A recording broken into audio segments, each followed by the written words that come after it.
السلام عليكم ورحمة الله وبركاته. ازيكم يا ابطال؟ عاملين ايه؟ يا رب تكونوا بخير. النهارده ان شاء الله معانا فيديو مهم جدا فوق ما انت تتخيل. الفيديو النهارده هنعمل بوستر مع بعض هنتعلم فيه الريتاتش، ازاي نختار الفونت مناسب، ازاي نعمل تكست ستايل، ازاي اصلا نختار الباك جراوند، وازاي اصلا نجيبها. هل هي مثلا بنجيبها من فري باك او ايمج اف اكس او الكلام ده كله؟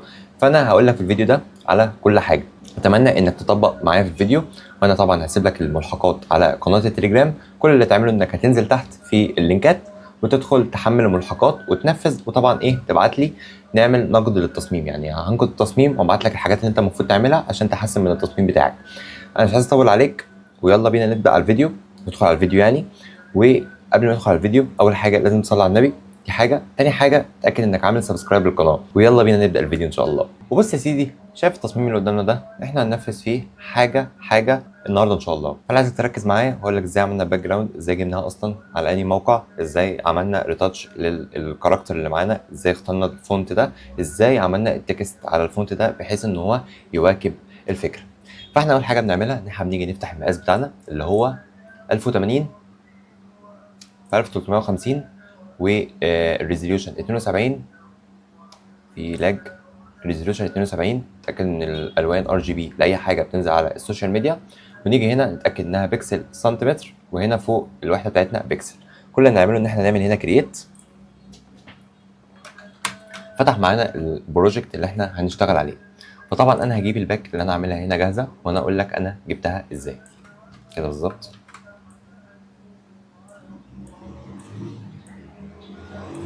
كده مكان مناسب. طيب تمام.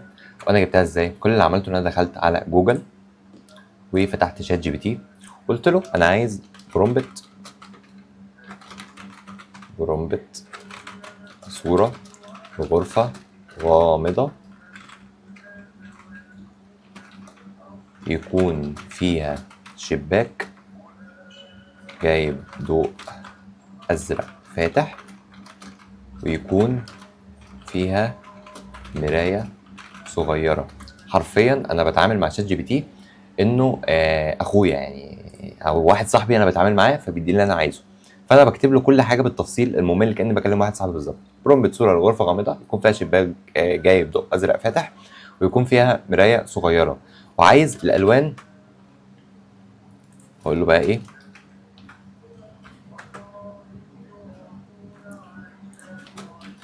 وتكون الألوان رايحة للأزرق الداكن. بعدين بتك انتر. المفروض ان هو يديني البرومبت اللي انا عايزه، بس هو طبعا هنا هيعمل لي صورة. انا مش عارف ليه عمل لي صورة. انا عايز برومبت. هقول له انا عايز برومبت للوصف اللي انا بعته لك. تك انتر. طبعا هنا في لاج.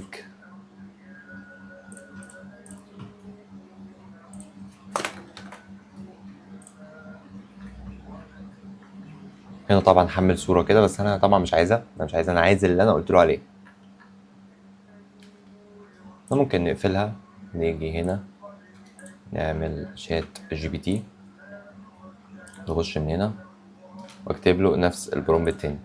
عايز برومبت صورة لغرفة غامضة فيها شباك جايب لون أزرق فاتح كإضاءة، ويكون فيها مراية صغيرة، والأجواء والألوان تميل إلى الأزرق الداكن.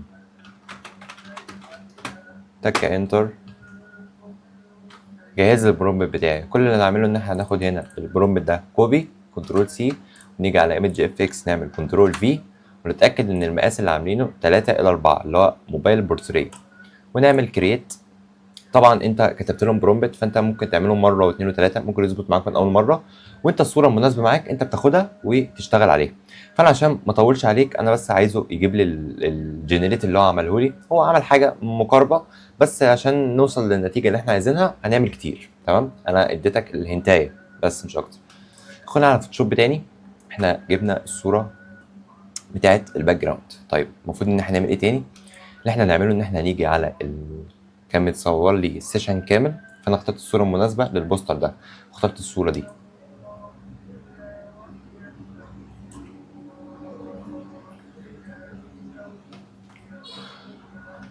طبعا هي مش افضل حاجه من حيث الفوكس والكلام ده كله، بس يعني احنا لازم نتعامل. يعني هو الكلاينت دخل قال لنا انا محتاج، انا معايا الصور دي بس، فانت اتصرف بقى واعمل اللي في دماغك. فقلنا له ماشي تمام مفيش مشكله. هنيجي هنا زي ما اتعلمنا قبل كده، هنيجي على الاداه دي سيلكت، ونعمل سيلكت سبجكت على الكاركتر اللي معانا. طبعا نعمل لنا حاجات بالاي اي، فاحنا لازم ان احنا نمشي بايدينا على الحاجات اللي هو ما قصهاش. يعني هنا مثلا في حاجه هو ما قصهاش، ممكن احنا نشيلها بعد ما نعمل ماسك عادي، بس احنا بنقول ان دايما نعملها واحنا بنعمل اصلا الكلام ده. نعملها في الاخر مفيش مشكله. نيجي هنا نتاكد ان القص مظبوط. هنا مثلا واخد من القميص شويه، هنا مظبوط لحد ما، يعني مظبوط، لان الباك جراوند مش احسن حاجه، فالتحديد فيها مش هيبقى كويس قوي عموما يعني.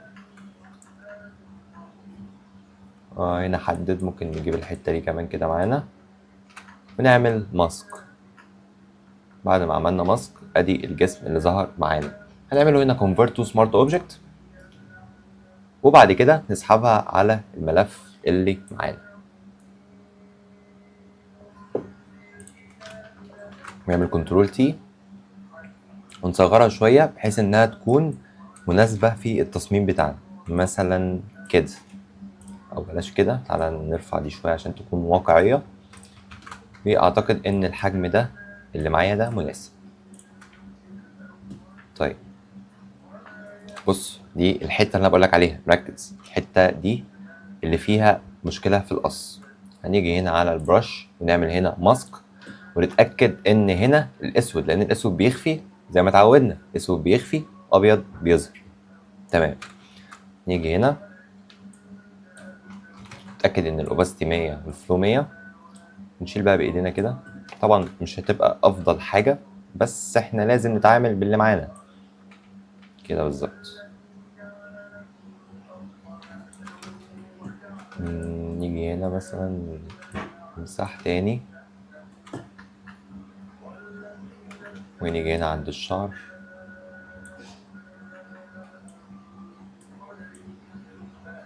نمسح برضو بالبرش السودا زي ما اتعودنا قبل كده. خدت من شعره شوية، ننزل هنا كده بالظبط. تمام. هنا مش افضل حاجة. هنا برضو ممكن نشيل شوية، بس دي هتبقى عليها دارك شوية، هيبقى فيها غمقان يعني. بس طيب، المفروض ان احنا هنعمل ايه تاني؟ كل اللي هنعمله ان احنا نيجي هنا نعمل نيو لاير، ونيجي على الجريدينت ونسحب، نتكة شيفت ونسحب من تحت كده لفوق. نيجي هنا نعمل convert to smart object عشان نتحكم فيها زي ما احنا عايزين كده بالظبط.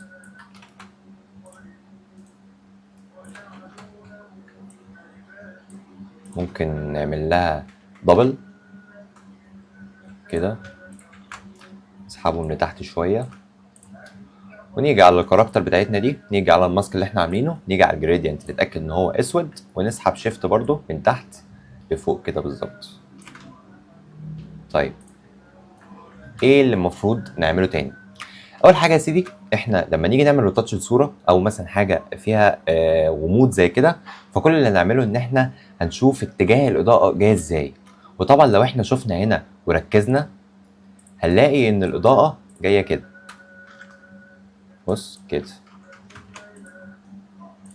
اهي، الاضاءه جايه كده، تبقى مرسومه على الجسم كده كده.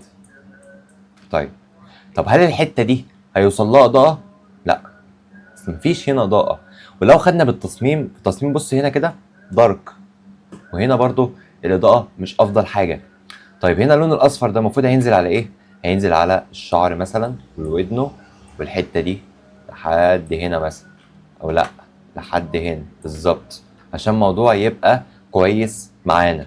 طيب كده احنا حددنا اللايت بتاعنا هيبقى ماشي ازاي. بس اول حاجه انا علمتك قبل كده ان احنا قبل ما نعمل في الصوره ريتاتش ودوج اند بيرن والكلام ده كله، فبنخش على الكاميرا رو فلتر. طيب نتاكد ان احنا واقفين على اللاير مش الماسك، عشان الماسك مش هيعمل لك اي تعديل، انما اللاير التعديلات هتبقى متاحه قدامك انك تعدل وتغير والكلام ده كله حتى بعد ما نخلص تصميم كامل. هنعمل زوم هنا، نقسمها ل2 عشان نشوف قبل وبعد. اول حاجه هنا معانا لما قلت لك ان احنا هنفتح الكاميرا رو فلتر بتاعتنا، هنيجي هنا الاكسبوجر نعليه شويه، هنا بعد، هنا قبل، بيفور افتر، تمام. والكونتراست هنزوده شويه، ونيجي على الهايلايتس الحتت الفاتحه هنغمقها عشان يبقى ماشي مع التون بتاع الفيديو بتاع التصميم بتاعي. والشادو نزوده شويه، والوايتس نقلله، والبلاكس ممكن مثلا نقللها شويه كده. طيب هنعمل ايه تاني؟ هنخش على افكتس، تكتشر نزودها، الكلاريتي نزوده، الجهاز نزوده حاجه بسيطه، تمام. الجرين نزوده برضو حد مثلا 4%.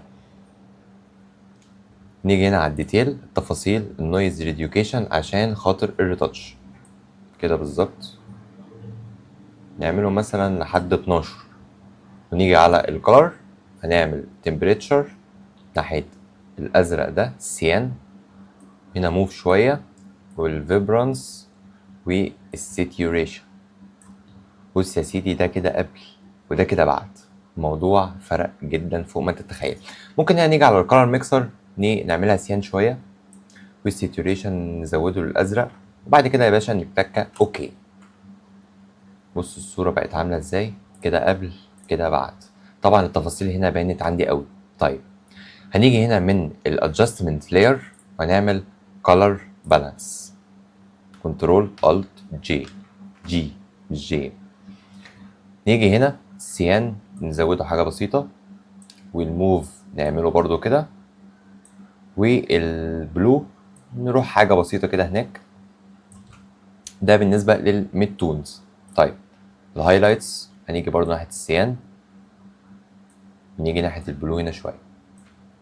بص بقى كده، ده كده قبل بعد. طبعا الموضوع بيفرق معانا فوق ما انت تتخيل. طيب انا علشان اعمل ريتاتش والدوج اند بيرن المفروض ان انا اعمل ايه؟ كل اللي هنعمله ان احنا هنعمل 2 كيرف. ازاي؟ هنيجي على اللاير بتاعتنا ونعمل من ادجستمنت لاير، نعمل كيرفس، نعمل كنترول جي علشان اعمل لها كوبي، بعد كده اعمل كنترول الت جي علشان اعملها كليبنج ماسك. تمام. اول حاجه الكيرف اللي تحت هنسميها مثلا تغميد، وهنا نسميها مثلا تفتيح. نيجي هنا بنعمل ايه بقى؟ بص بنيجي هنا نمسح، نجيب الدايره دي نعملها كده شويه شمال شويه، نتاكد انها ابيضت، ونيجي من النص هنا نسحب لفوق، وبعد كده نعمل كنترول اي، ونيجي على مناطق التغميق هنا هنسحب من النقطه اللي فوق دي لتحت كده بالظبط، ونيجي بكوره في النص ونعمل كده، وبعد كده نعمل كنترول اي. وهنيجي على الماسك يا سيدي ونجيب البرش، نتاكد ان احنا الهاردنس عاملينه 0%، والفلو هنا ممكن نخليه مثلا 40، والاوباسيتي 32. ونيجي هنا على الابيض عشان الابيض بيظهر، ونصغر شويه، ونمشي بقى على الوش ونغمق الحتت الغامقه. خليك معايا واحده واحده عشان تعرف انا بعمل ايه بالظبط وتعرف تطبق مع نفسك. نيجي على الشعر هنا، محتاج يبقى اسود شويه، الحته دي غامقه، دي برضو غامقه.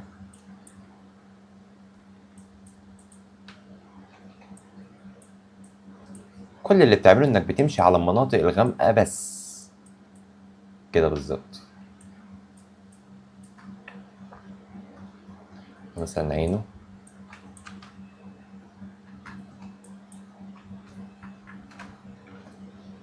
هنا الحته دي، تمام. ودي برضو. بص احنا هنيجي هنا من نورمال نعملها مثلا هارد لايت، ونقلل الاوباستي شويه. طيب بص قبل بعد، طبعا الموضوع بيفرق معانا في الاخر. طبعا الحته دي غامقه فهنغمقها شويه كده بالظبط.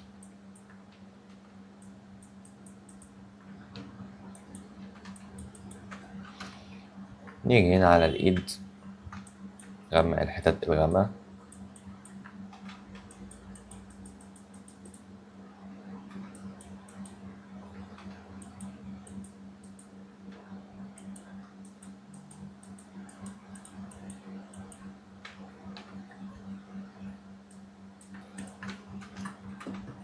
نيجي على الحتت دي،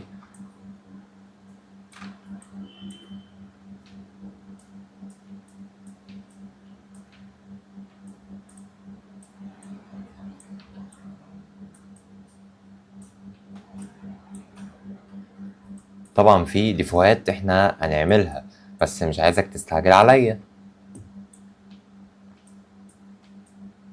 كده مثلا، تعالى نشوف قبل وبعد. قبل بعد طبعا الموضوع فرق معانا جدا. هنيجي هنا على مناطق التفتيح، نفتح هنا بقى شوية كده بالظبط. نيجي نعملها برضو نعملها بقى المرة دي هارد لايت. هارد لايت كويس كده. نمشي بالبرش، ممكن نمشي على المناطق الغامقة اللي احنا غمقناها عادي، بحيث انها تدي برضو حاجة كويسة.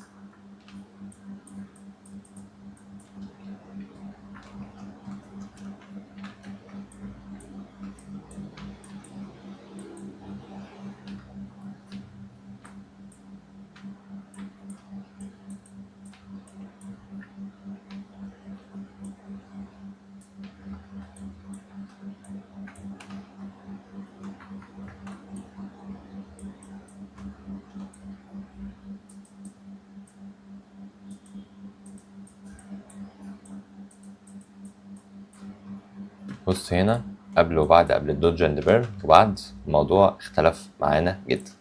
طيب احنا هنا ممكن نخش على الكاميرا رو فلتر تاني، عشان خاطر انا شايف ان الاصفر زياده شويه. نيجي هنا على كرر، نسحب السيتوريشن شويه بحيث ان ما يبقاش فيه اللون الاصفر الفاقع ده، والفيبرانس برضو ممكن نقلله شويه بس. طبعا الموضوع فرق معايا هنا قوي. طيب زي ما اتفقنا ان الاضاءه جايه من هنا وفي اضاءه جايه من هنا، وطبعا الحته دي ما فيهاش اي اضاءه خالص. فانا عشان اغمق الحته دي المفروض عليا ان انا اعمل ايه؟ هنيجي هنا يا سيدي نعمل برضو كيرف، بس هنا نسحب بقى لتحت خالص، وبعد كده نعمل كنترول اي عشان تعمل لنا تغميق في الحته دي. نيجي هنا على البرش البيضه، نكبر واحده واحده، نخلي الاوباستي 100 والفلو 100، واحده واحده نعملها كده. بص الموضوع فرق معانا ازاي، بص قبل بعد، الموضوع بقى واقعي معانا جدا جدا فوق ما انت تتخيل. طيب تمام، ايه تاني؟ احنا كده عملنا دوج اند بيرن، كده عملنا اللايت المفروض بيبقى هنا، احنا ممكن نخليه فوق خالص كده عشان ما يبقاش فيه تحس ان في لون تبع الكلر بالانس والكلام ده كله، فاحنا ممكن نحطها فوق عشان نتلاشى الاخطاء دي كلها. طيب انا عشان اشيل الحبوب والكلام الزياده اللي على وشه ده، لان بصراحه مش افضل حاجه، المفروض ان انا اعمل ايه؟ بص، بدل ما تروح على اللاير بتاعتي واجيب سبوت هيلينج ويلغي لي الكاميرا رو والماسكات اللي انا عاملها، طيب ليه؟ طب ما احنا ممكن نيجي هنا ونعمل نيو لاير، ونيجي على السبوت هيلينج من هنا ونتاكد انها معموله سيمبل اول لايرز جنبها علامه صح، ونصغر هنا يا سيدي كده، ونيجي على الحاجات اللي عايزه تتشال ونضغط ضغط كده. بص الموضوع سلس معانا ازاي. نيجي عند الحبوب دي نشيلها كده بالظبط كده اهو.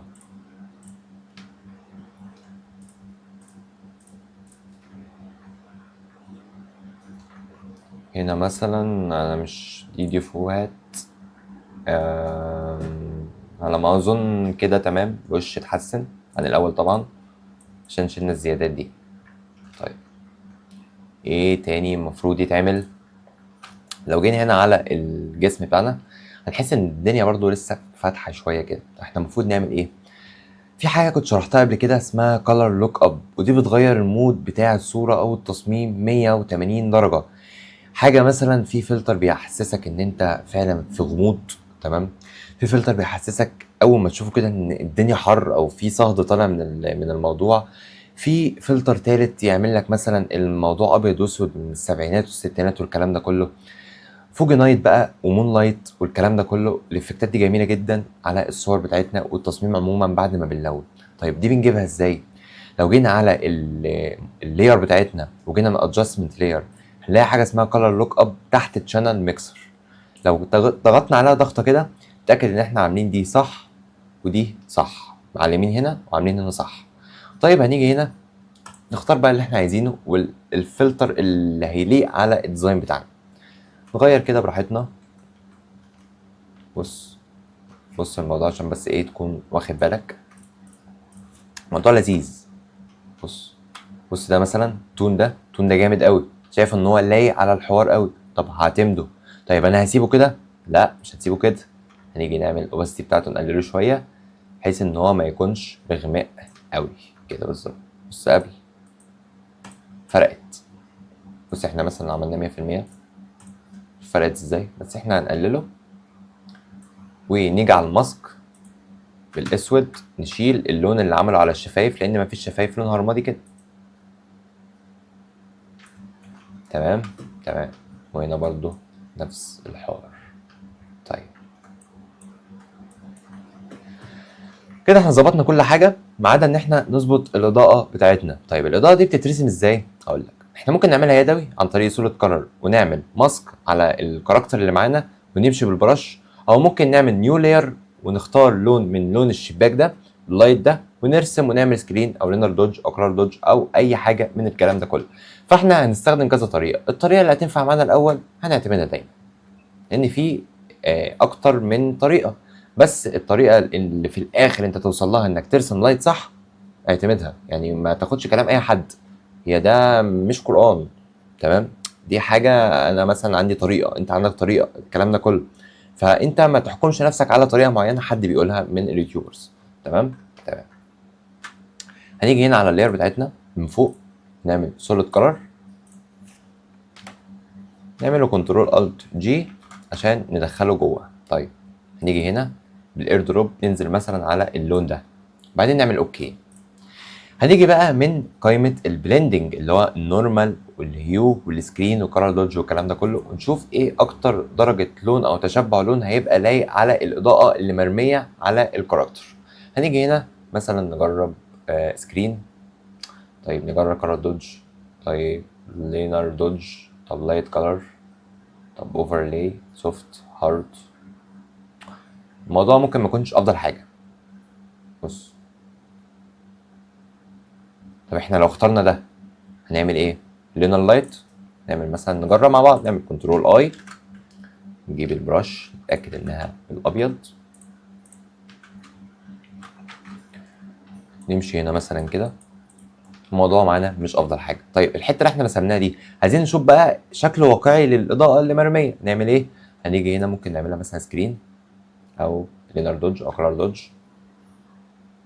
اي حاجه من دي انت شايفها مناسبه. تمام. سكرين دي كويسه، ممكن مثلا لو مشينا هنا واحده واحده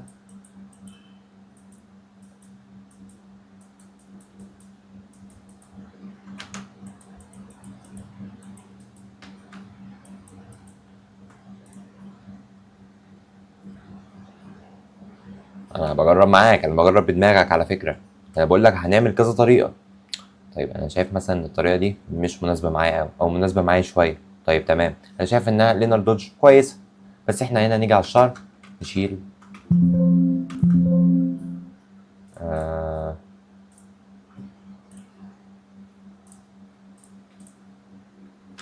ممكن هنا نشيل شويه، نرسم هنا اضاءه شويه كمان. هنا هو مسح الاضاءه للاسف عشان كنت عاملها على اللاير الاسود الماسك الاسود كده بالظبط. طيب احنا مش عاجبانا الطريقه دي، تعال نجرب طريقه تانية. نعمل ايه تاني؟ ممكن نيجي هنا نعمل لاير جديده ونختار مثلا اللون ده، نعمل كنترول الت جي عشان يخش كليبنج ماسك، نيجي بالبرش ونرسم الاضاءه بتاعتنا كده مثلا.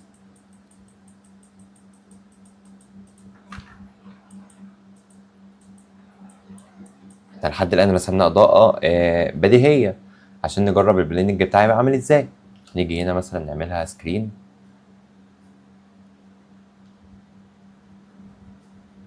اكتر حاجه ماشيه مع الموضوع هو السكرين.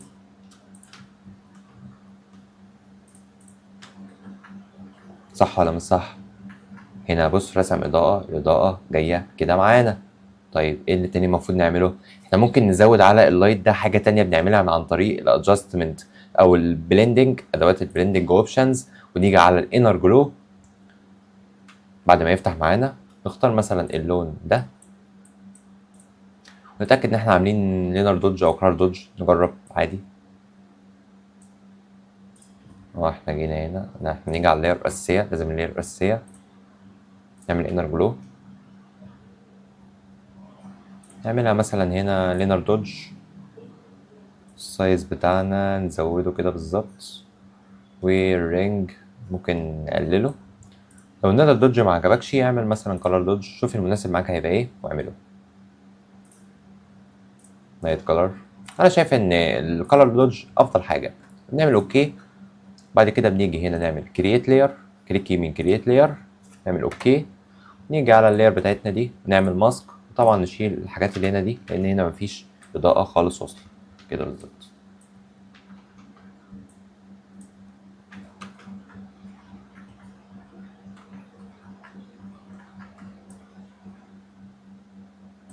بص يا سيدي، قبل بعد. طب تعالى نشوف الاتنين دول مع بعض كده. بص، قبل بعد، الموضوع فرق جدا، فرق فوق ما انت تتخيل. طيب تمام، ايه تاني المفروض يتعمل؟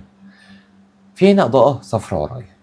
طب انا المفروض ارسمها ازاي؟ احنا ممكن نرسمها عن طريق اللينر دوت زي ما انا قلت لك، قصدي الانر جلو، وهتبقى لذيذه. تعال نجربها كده مع بعض. لو جينا على اللاير الاساسيه بتاعت الكاركترز اللي معانا وعملنا هنا انر جلو، وخدنا اللون اللي هو الاورنج، الاورنج ده مثلا، شوف لذيذه ازاي. قللنا مثلا السايز بتاعها شويه وعملنا اوكي. بعدين عملنا كرييت لاير، تك اوكي. جينا على الماسك هنا، جينا على الاسود، وشلنا الحاجات اللي هنا اللي ملهاش اي لازمه هنا دي. هنا مثلا وهنا وهنا مفيش اضاءه مرسومه هنا خالص من ناحيه الاورنج اللي ورا. بص هنا الاضاءه بقت عامله ازاي، بص هنا قبل بعد. طبعا في اضاءه هنا اتضربت، فطبيعي انها تضرب على الجسم. طيب تمام، الخطوه اللي معانا المفروض ان احنا نعملها الجايه هي هتبقى ايه؟ هي التكست.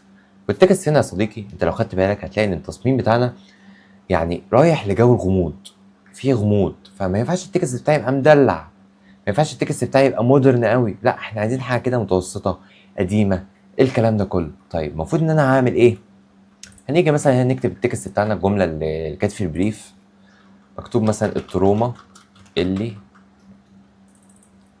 نعملها مثلا بلون ابيض، نجيبها في نص التصميم، نعملها هنا كانفاس نص التصميم كده، نكتب هنا اللي مش هتعالجها. يا الجملة كانت ايه؟ هتعيشها تاني، هتعيشها تاني.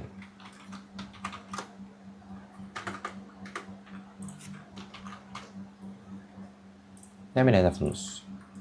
طبعا انا وانا بعمل البوستر ده اكتر حاجة شدتني في الموضوع ان انا لازم اعمل فونت زي ما قلت لك قديم شوية ومش مودرن. فلما جيت اخترت الفونت، طبعا انا عندي فونتات كتير جدا، فانا قعدت ادور ادور ادور لحد ما ظهر قدامي الفونت ده. طبعا الفونت ده عجبني جدا على فكرة، فجيت كبرته وقمت جاي برضو عاملها على كلمة مش هتعالجها كده بالظبط، وكلمة هتعيشها تاني عملتها برضو بنفس الفونت.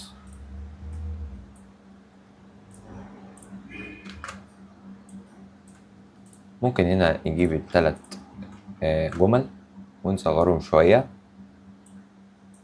ونكبر.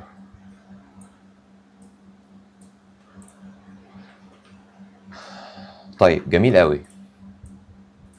انا مش عايز اسيب التكست لوحده كده، انا عايز اعمل اي لقطه فيه تدخلني جوه الغموض. لو خدت بالي هنا من الباك جراوند هتلاقي فيه اضاءه، في حاجات ملغمشه، في شباك هنا ليه شادو. طيب انا اعمل الكلام ده ازاي؟ قبل كده في البوسترات اللي قبل كده كنت علمتك طريقه جميله قوي عن طريق البراش سموك، وقلت لك ازاي تنزل البراش دي من موقع براشز. هتنزل من عليه اي فرشه انت محتاجها على هيئه سحابه او على هيئه سموك او على هيئه حاجات مثلا زي اللي هو الزلط والكلام ده كله، يعمل تكست معاك في الستايل بتاع الكتابه بتاعك جامد جدا. فانا لما جيت هنا قلت كلمه مش هتعالجها دي، انا دي هيرو السلوجان اللي معايا، فانا عايز اميزها بلون تاني. فجيت قعدت ادور قلت اعملها باي لون، لقيت ان انا ممكن اخدها من لون الباك جراوند اللي طالع من اللي احنا عملناها على الجسم واللي طالع من الشباك، اللي هو مثلا اللون ده، بس افتحها شويه. طيب ممكن نكبر هنا الجمل شويه،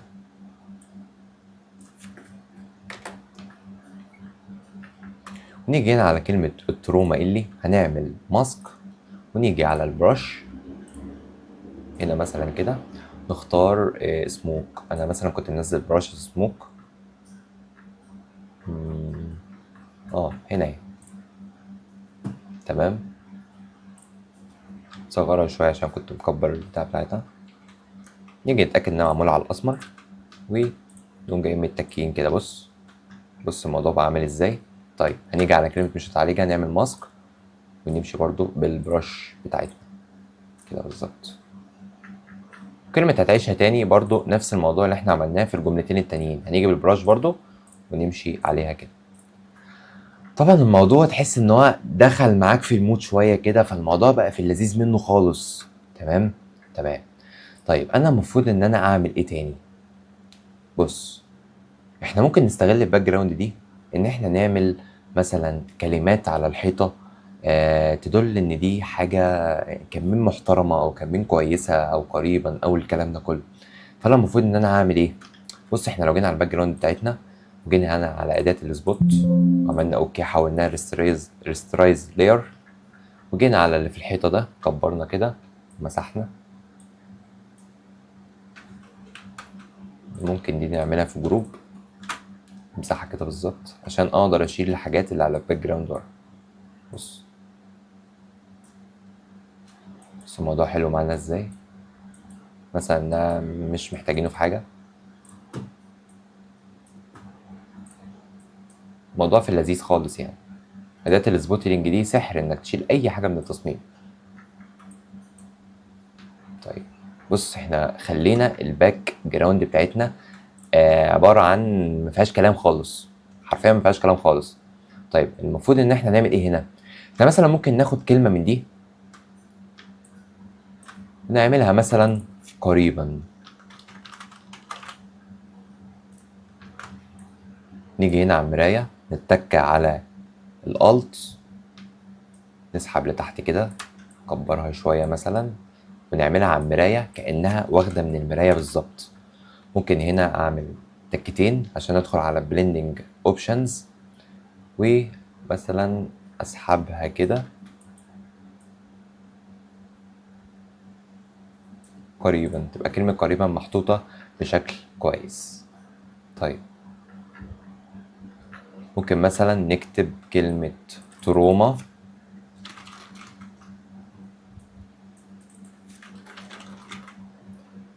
برضو، ونيجي هنا نعملها كأنها على الحيطة، ونيجي برضو من البليندنج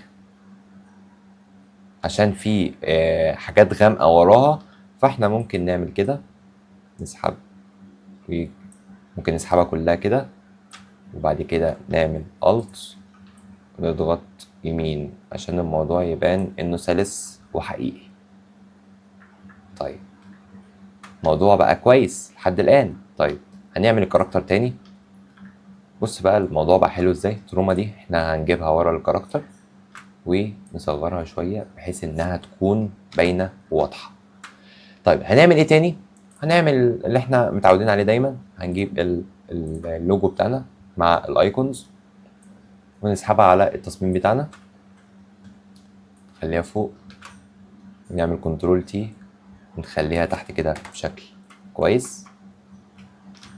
ممكن هنا التروما الجملة دي كلها نكبرها وننزلها تحت شوية كده بالظبط. طبعا احنا كاتبين هنا ايه؟ قريبا. طيب هنا طبعا في حتة اورنج من اللايت اللي احنا حطيناه، فاحنا عايزين نشيلها. نيجي هنا برش العادية مش السموك، نشيلها كده بالظبط.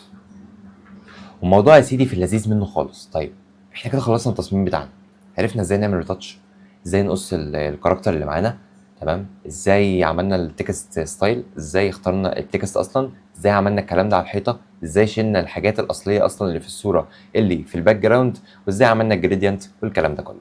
طبعا التصميم بيبان في الاخر بعد التلوين انه حاجه عظيمه جدا جدا فوق ما تتخيل. فاحنا متعودين دايما ان احنا بعد ما بنخلص التصميم بتاعنا بنيجي على اخر لير احنا عملناها ونتكه كنترول الت شيفت اي عشان كله يتجمع في لير واحد، وبعد كده نعمل كليك يمين كونفيرت تو سمارت اوبجكت، ونيجي على فلتر كاميرا رو فلتر. نخش بقى هنا يا سيدي نجيب قبل وبعد.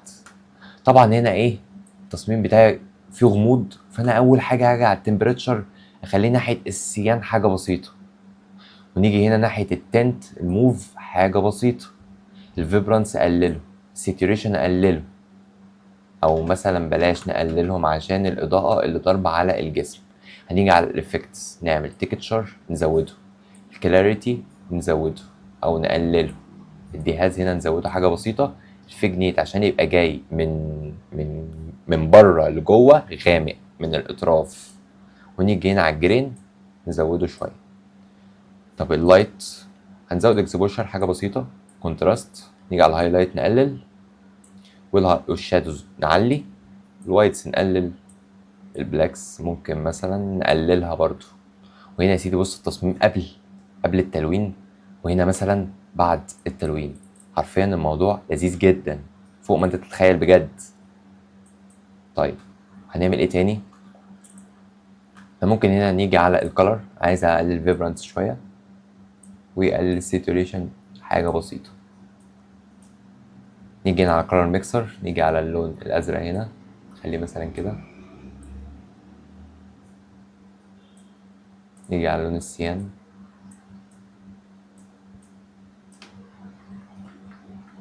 كده يا سيدي قبل وكده بعد. ولو اتكينا اوكي هيظهر ان البروجكت اللي معانا او التصميم اللي احنا عملناه لذيذ جدا جدا وعملنا فيه حاجات كتير قوي. فاتمنى يا صديقي انك تكون فهمت كل حاجه انا عملتها في التصميم. وبالنسبه للملحقات زي ما قلت لك في اول الفيديو ان انا هسيبها لك في لينك تحت في الديسكريبشن على قناه التليجرام، هتخش تحملها وتطبق مع نفسك وتبعت لي على الواتساب او التليجرام، وانا اقول لك التصميم ناقصه ايه بالظبط عشان تطلع اي حاجه، يعني تطلع حاجه كويسه من التصميم. ومسموح لك انك تنزله على البيهانس بتاعك، بس بشرط انك تكتب ان انت يعني ايه منفذه عن طريق حد مثلا بيقدم محتوى على اليوتيوب او اي حاجه. مش شرط تذكر الاسم، بس عشان بس ما تعملوش لكلاينت تاني ويحصل مشاده او اي حاجه، او مثلا الكلاينت ده يعرف ان التصميم اتعمل لحد تاني فيحصل مشاكل. ودي طبعا حقوق نشر وحقوق ملكيه والكلام ده كله. فانا عايزك تستناني ان شاء الله في الفيديوهات الجايه، لان الفيديوهات الجايه الليفل بتاعها هيبقى عالي جدا. اشوفكم على خير يا ابطال، سلام.